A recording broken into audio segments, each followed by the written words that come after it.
tell me the difference in your names. Your name is John Oh, Sathrum, but my given name is John. My friends call me Rusty. Why is that? Well, after World War II, some people in the Army had a tendency to call me Red, and I didn't like Red. And so when I got to college and I joined a fraternity, I told them my name was Rusty. And on my fraternity mug it says Rusty. On my bowling ball it says Rusty. And all my associates most everybody in the association calls me Rusty. Now, if they're real close to my wife, real friends, spend a lot of time with my wife, they're confused because she still calls me John. And sometimes they don't understand who she's talking about, but it's worked out. As we were in our other tape, we were talking about Landsberg. And was there anything else about Landsberg you wanted to tell us about? Nothing. I have no first-hand knowledge of the concentration camps because of my position in the company. I was the bottom of the heap, you might say, and didn't have an opportunity to go. So I know all about it now, but which was a terrible, horrendous affair, but I have no first-hand knowledge. Okay, let's go past Landsberg. And are there any other areas that you have specific memories of? I can't pinpoint the town, but in one operation we ran over a mine and it blew the escape hatch out of our tank. The escape hatch is right behind the assistant driver, but he wasn't hurt. We just had to, I think the maintenance people picked it up as they came by. We radioed back and we got it put back in. So that was a minor thing. And one time my tank commander, Sergeant White, was firing the .50 caliber machine gun, and there was a mechanical malfunction, and instead of ejecting the spent cartridge, just the butt end of the cartridge hit him in the stomach, and it was a flesh wound, slight wound, but that was one other thing that happened. As we're going to, where were you the 1st of May? Let's talk about May of 1945. Okay, I can give you the name of the town if I refer to my notes. Go right ahead. On the first day of May, we were at a town called Olmstadt at the foot of the Alps. We could see Austria, but we never quite reached Austria. And from there, we started our journey. For us, the war in Germany was basically over. VE Day was not until the 8th of May, but then we worked our way back through some of the areas. We had fought down through the part of Germany called the Romanic Highway area. You've probably heard of Rothenburg on the Taber. That was a free city, and nobody attacked it. It was declared a free city, just like Paris. Nobody bombed Paris. So it took us several days. In fact, one day we were driving through a snowstorm on our way back, but I had my head sticking out that day. And then we got into an operation area, a little village called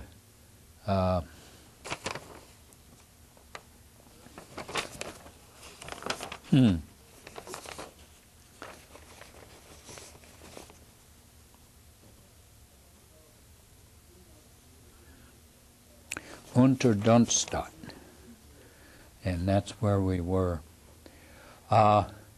Again, I was pulled out for a special detail and was appointed the information and education person for the company. And so while they were out doing organized athletics or other company training, I was in the home we occupied listening to the news. And then when that part of the training schedule called for I&E, I gave a report of what was going on. Other than that, when my tank crew went out on an occupation point, 8 men went out with a tank to a given point, and there were 3 of these that our company supported. And we were to stop anybody that was traveling through. If they had a piece of paper that looked official, we let them go. We couldn't read it, but if they didn't have a piece of paper, we stopped them and called somebody came and picked them up. So it was kind of a funny situation, but anyway, that's what we did.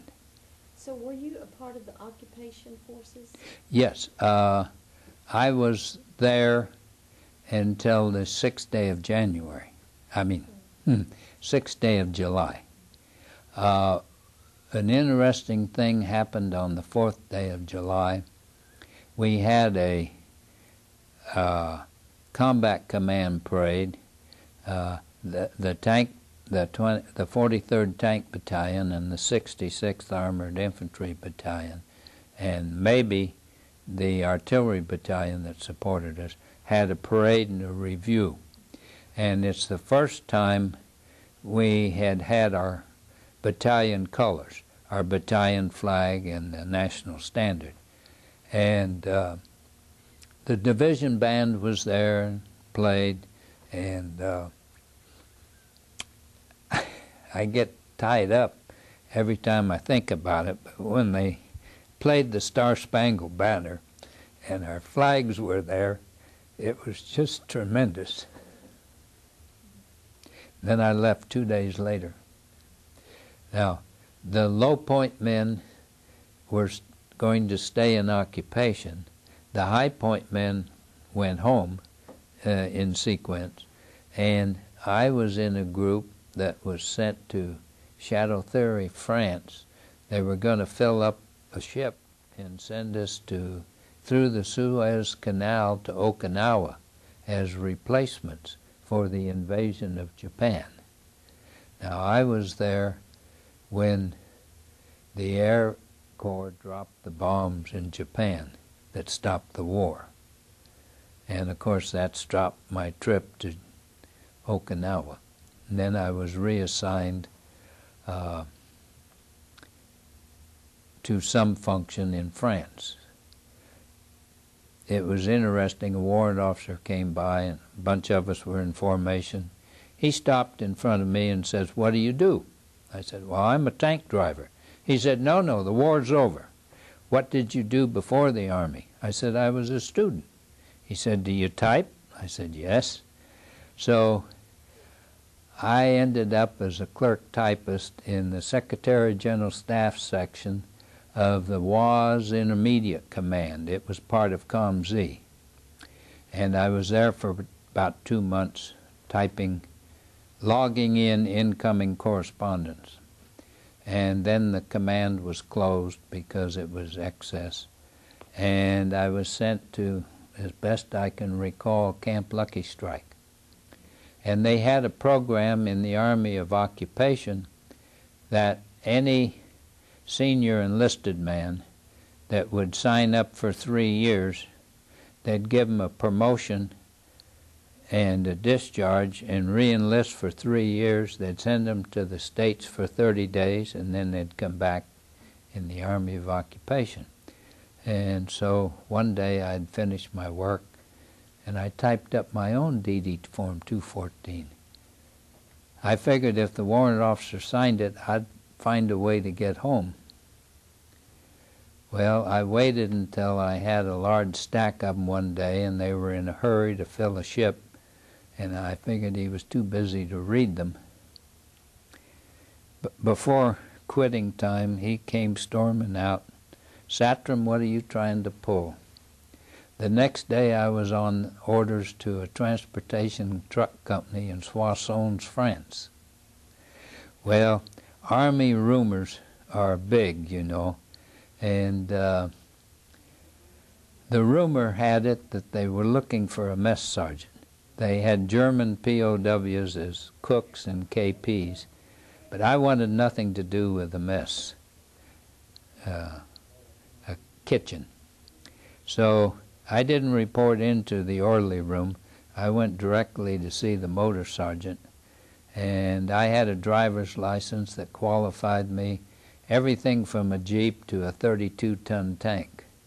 So he gave me a 5-ton bobtail truck and a semi-trailer, and it was a week before the first sergeant caught up with me. I was AWOL for a week as far as he was concerned, because I had not signed in. So the motor sergeant got that taken care of. He couldn't afford to lose me, he said. So then, in due time, my point level was reached, and I was reassigned to the Yankee Division. That was the 26th Infantry Division. And I left Marseille, France, with the division on the 18th day of December, and got to Hampton Roads, Virginia, on New Year's Day. And when we got off the ship, they gave us a big steak dinner and billeted us, and gradually put us on trains. I was sent to Fort MacArthur, California, to be discharged. And that's where I went my first enlist to the reception station when I joined. So I was completely discharged from the service on the 14th of January. During this period of getting home with the division, you stood in line for breakfast. You stood in line to take a shower. You stood in line for coffee and donuts. You stood in line to go to the movie. I swore I'd never stand in another line again. On the 29th of January, I stood in line for 5 hours to enroll in college at the University of California, Santa Barbara. And they were all veterans with me. So that takes me up to that. You married Rose. No, what's your wife's name? Mary. Mary. And did you have children? Yes. My first daughter was born on the 15th of January, one day before my tank was knocked out. So I had a wife and a 1-year-old baby when I got home. And then did y'all have any other children? Yes, I had another daughter after I graduated in June of 48 from college, and she was born in December of 49. And I had received my commission in the artillery through the National Guard. In 1 September of 50, I was called to active duty and sent to Korea with the division. And I came home in June of 50, and my son was born in March of 52. Oh, wait a minute, 53. March 53. So I have 3 children. I have 6 grandchildren, 6 great-grandchildren. What have I not asked you that you had wanted to tell me about? And you can look on your notes if you want to. Well, I've been a member of the 12th Armored Division Association since 1982. I went to the second reunion they had in Chicago in 48, right after I graduated from college, but I wasn't smart enough to realize I had to register. So I went to the reunion and never joined the association, and because I was out of the country a lot, I never got involved. I did a voluntary recall in 1956 and stayed on active duty until I retired in 1972 as a lieutenant colonel. Then in '82, I joined the association and eventually was elected to the executive council. And I was on it for 4 years and then was president from October of '92 to the reunion in '93. Well, you've been very active, haven't you? Yes, during that time I established the Perpetuity Committee, and now I'm back on it, working on it. So I stay busy with it. I do a lot of other things too. What have I forgotten? Oh, I don't know if there's anything else that's important. Any great stories that you tell your grandkids that you haven't told me? Oh, they all know I'm a skier. Mm-hmm. I took my first ski lesson when I was 66, and now I race with the San Diego Ski Club. We have a league organized. It's the southern half of California minus Los Angeles County. Oh, there are about 8 leagues that compete. And in my bracket, not last year, but one season past, I took a silver in the slalom and a bronze in the giant slalom. I'm proud of that. That's great. That is great. So you're going to do that this year too, huh? Ski season starts the 11th of November. And But you'll be there. no, I'll be in Albuquerque for the Southwest chapter meeting. That's the 11th, 12th, and 13th.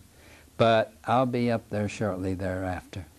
Well, I sure appreciate your time, and I'm glad you came. I'm happy to do it.